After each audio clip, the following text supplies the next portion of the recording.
بھارت کے ساتھ برابری کی بنیاد پر ہی بات ہوگی، اپنے موقف پر قائم ہے۔ کوشش ہے کہ ویمنز ورلڈ کپ کی میزبانی پاکستان کو مل جائے۔ مینز ورلڈ کپ کے حوالے سے کپتان سے کوئی بات نہیں ہوئی۔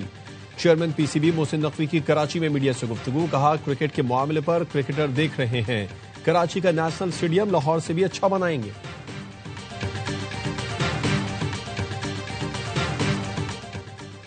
اس وقت ملک کے جو 5 بڑے ہیں ان کے درمیان اعتماد کی بحالی اور رابطہ ہونا چاہیے۔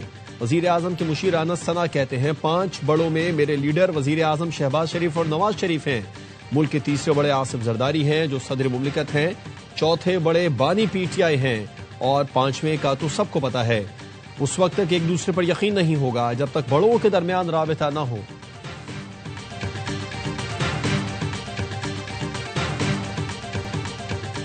وزیر اعظم کی زیر صدارت معاشی اصلاحات اور سرمایہ کاری پر جائزہ اجلاس۔ شہباز شریف نے تمام وزارتوں سے عملی اقدامات اور جامع حکمت عملی کے لیے تجاویز طلب کر لی۔ شہباز شریف کی زیر صدارت پیٹرولیم ڈویژن کے امور پر بھی اجلاس، کہا ملک میں تیل و گیس کے نئے ذخائر کی دریافت ترجیحات میں شامل ہونی چاہیے۔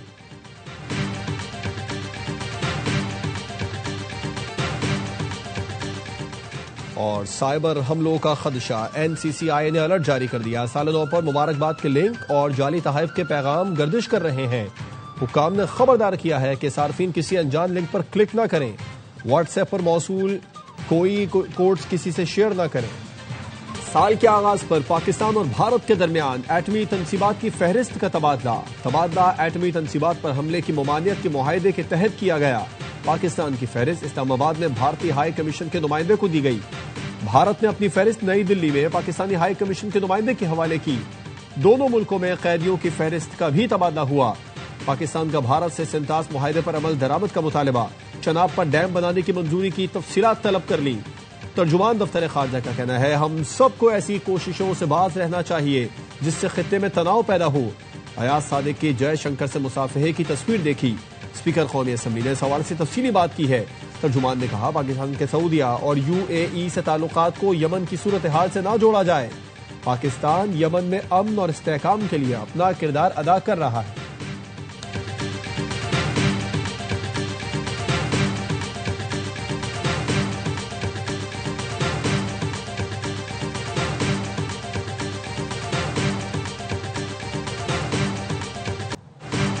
پیٹرول قیمت میں 10 روپے کمی بھی عوام کو رام نہ کر پائی، مزید کمی کا مطالبہ کر دیا۔ کہتے ہیں مہنگائی اتنی بڑھ گئی، پیٹرول کی قیمت میں 10 روپے کا ریلیف کافی نہیں، دوسری چیزوں کی قیمتیں بھی کم کی جائیں تاکہ غریب سکون کا سانس لے سکے۔ دسمبر میں سالانہ بنیادوں پر مہنگائی میں 5% اضافہ، جولائی سے دسمبر کے دوران مہنگائی کی شرح 5% رہی۔ ادارہ شماریات نے مہنگائی کے ماہانہ اعداد و شمار جاری کر دیے۔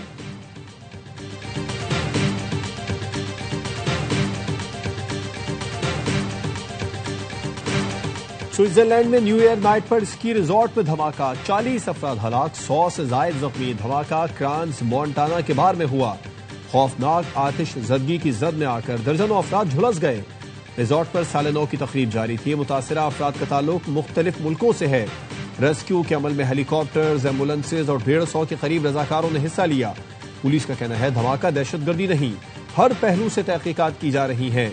وزیر اعظم شہباز شریف کا انسانی جانوں کے ضیاع پر افسوس کا اظہار، کہا المناک واقعے کے بارے میں جان کر بہت دکھ ہوا، مشکل وقت میں سوئس حکومت اور عوام کے ساتھ کھڑے ہیں۔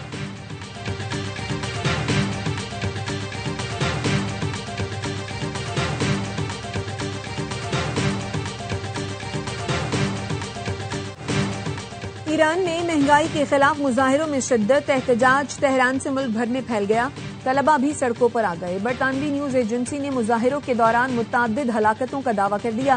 نیوز ایجنسی نے پولیس سے جھڑپوں میں متعدد افراد کی ہلاکت رپورٹ کی ہے۔ ایرانی صدر مسعود پزشکیان نے عوام سے یکجہتی کی اپیل کی، معاشی صورتحال بہتر بنانے کے لیے ہنگامی اقدامات کا اعلان بھی کر دیا۔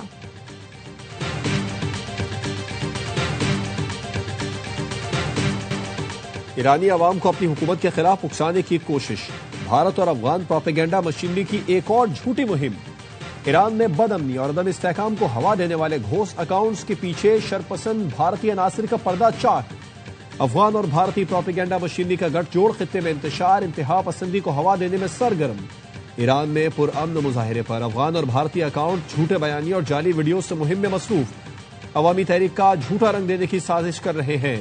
خطے میں ریاستی دہشت گردی اور مداخلت سے امن تباہ کرنا انتہا پسند مودی کا وتیرہ بن چکا.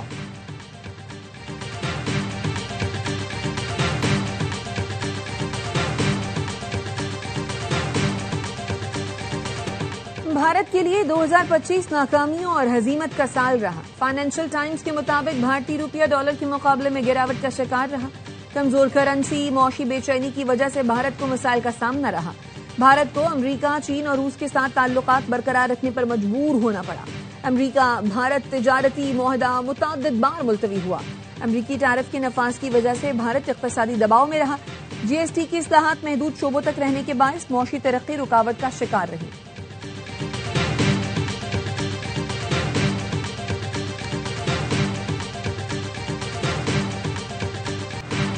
ایک دوسرے سے لڑ کر کامیاب نہیں ہو سکتے. وفاقی وزیر احسن اقبال کہتے ہیں 2018 میں معیشت کو تبدیلی کا دھچکا لگا. ترقی کرتی معیشت کو تباہ کیا گیا. پی ٹی آئی حکومت کی توجہ انتقامی کارروائیوں پر تھی. پاکستان اب معاشی بحالی کی راہ پر گامزن ہے. وزیر اعظم کی زیر صدارت معاشی اصلاحات اور سرمایہ کاری پر جائزہ اجلاس. شہباز شریف نے تمام وزارتوں سے عملی اقدامات اور جامع حکمت عملی کے لیے تجاویز طلب کر لی. سرمایہ کاری اور ترقیاتی منصوبوں کے لیے سفارشات جلد مرتب کرنے کی ہدایت. وزیر اعظم نے وفاقی کابینہ کا اجلاس کل طلب کر لیا.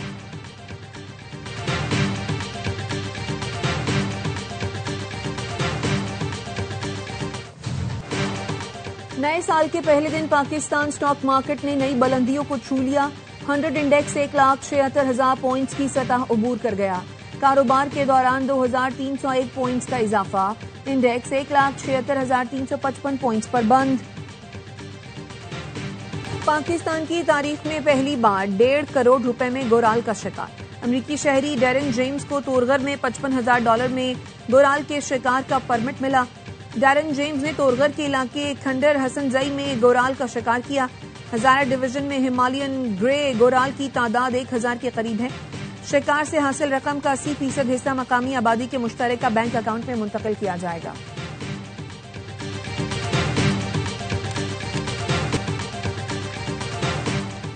کراچی نیشنل اسٹیڈیم روڈ پر لائن کی لیکیج سے پانی جمع.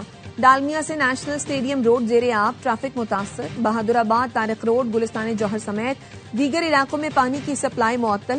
حکام کے مطابق لائن کی مرمت کا کام شام تک مکمل ہو جائے گا. کراچی میں آیا چندریگر روڈ پر قائم کاٹن ایکسچینج کی عمارت پر قبضے کا مقدمہ ایف آئی اے نے درج کیا.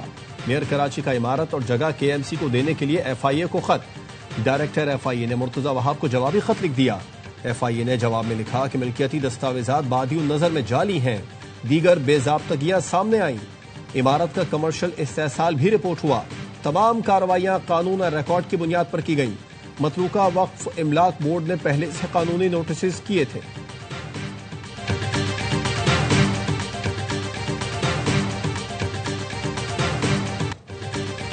وکلاء کی ہڑتال کے دوران عدالت میں کیوں پیش ہوئے؟ پنجاب بار کونسل نے رجب بٹ کے وکیل میاں علی اشفاق کا لائسنس معطل کر دیا.